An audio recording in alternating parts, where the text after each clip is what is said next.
pay.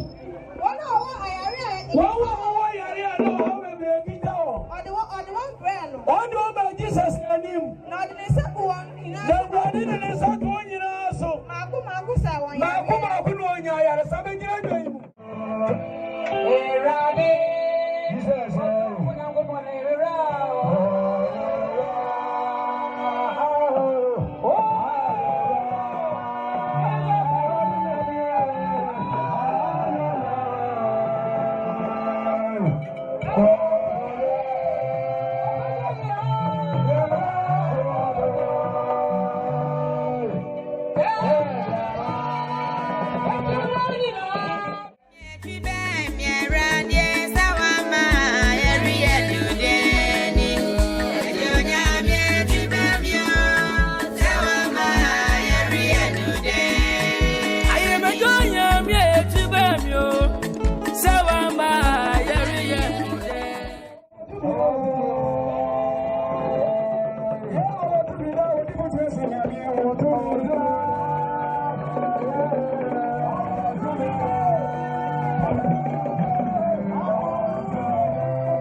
Driver now or no car or way. Paka Nebra. Only a car make a session when you know.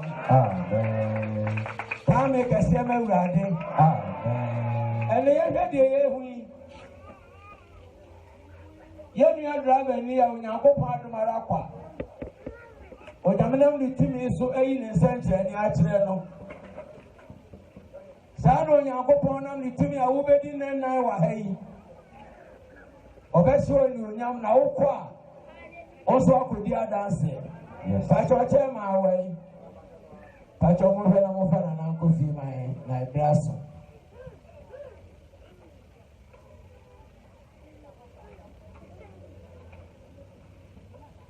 mini apacho bra pacho so bi paso wokwo ana go timi atwen Pacho be able to train you may and white man. I know people so walk. Pacho for Robert and then up in Telegram Bremen. So, person for laughing Telegram, Papa. Pacho Robert no way. For laughing Telegram to Mammy. Now, person they call it to be the accord. And you made on a song for Papa Pedamija. Tina Bessie upon Naki will meet you. That's the way you will be up and walk over and what will be beardy. Then you may say, we are there, my man called Coco. They are saying, we are the same, the sunset, Chinamano. A bear can crab in a non baba. You may be able to cost. The exchange money at a crab, the Abesha said on so Duba Pony and me for laugh at Alabatum. Or laugh at Amina, who want to be a father to Robin, Papa Fatuma.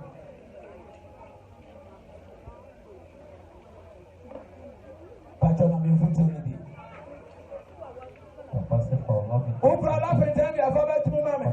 Pajon, so back on the radio.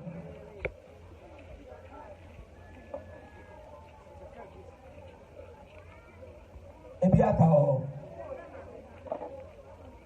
I've been seeing that man with my policy.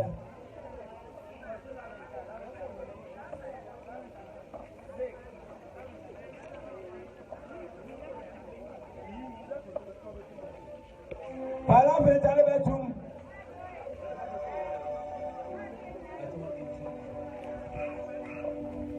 I want to me. It's like I want to me. Catch you on Obama. Oh no. Abaawa, I'm not going to come home. Oh, do me no yummy on the day. You want to be now to the one of the congress. Oh, to me. Oh, to me.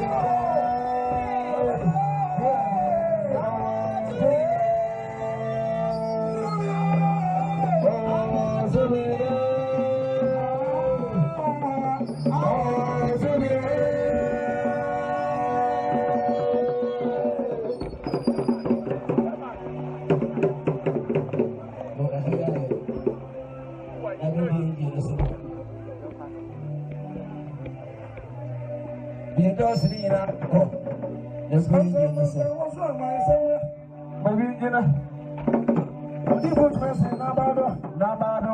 Look at Tina, it's why you are nine. Look at Tina, it's why you are nine. Look at Tina, it's why you are nine. Look at Tina, it's why you are nine. Hey, guy. No, we are going to be a sinner. But we are going to say, you know, now. Every year, one hour,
Yeah.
Christ Station Faith Tabernacle Church, Kofurudia Kwachia, and then Mukase, Yabeda Master say Fibra Faith Ministry TV by ye, Munya Yimuda, Masu Yimu, Emma Sabri, Yakusuni, Eddie Koyanim, Nemo Nia can say Faith Ministry TV, Facebook, YouTube. And it's our core platforms be really naswa once I ever kind of one the videos are excellent cancer you must say are sorry not say any and one back or something and the one more yet the sumo and it is a woman say be a because we need a for enmity over 60 page now we will subscribe we are there will be a notification button and also the description national there's also a create WhatsApp group I the platform and as a link no at one more. Go click this one automatically. Ubenya Quenya about the join your WhatsApp platform. No. Amen. Send us off on cancer. Faith Ministry TV, WhatsApp group now ready. The answer video here, they are two way. Share description, that's one. Share description, that's one. My link in it. WhatsApp platform, the link in it. Sponsor link in it. What is our link in it? Ever join you to the WhatsApp platform. Again, Faith Ministry TV, your audio mark account now ready. And cancer you bear now person download it. Just visit your audio mark account. Or visit your audio mark account now. Or search it and another in our person downloading in your mark. Or what another and your baby. Say Abaawa Mary, you need the album in your mark. Uboni di search it and the baby. Now what's the other downloading in your what download you are once answer Apple. So if you're not so into audio mark, over whenever you are. Video ya share. Apart from WhatsApp link in our audio mark link in the here. Facebook page link in the it is a Facebook number so on Apple for you are. Just tap on the Facebook link. I will lead you to the Facebook page. No follow. Now audio mark is on our car. What was that link in this one? I bet direct you to the audio mark account. Now what's my for download you will follow your audio mark so. There are many answers. No so from cancer and big information you will. Yamisha, but I did bye bye. Subscribe in the public video. You can get the public video. Bye. Go to your near Jaya. Yaya, Mammy. Oh, hallelujah. Yaya, Mammy. Yes, to Mammy. Yes, to the Mammy.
Thank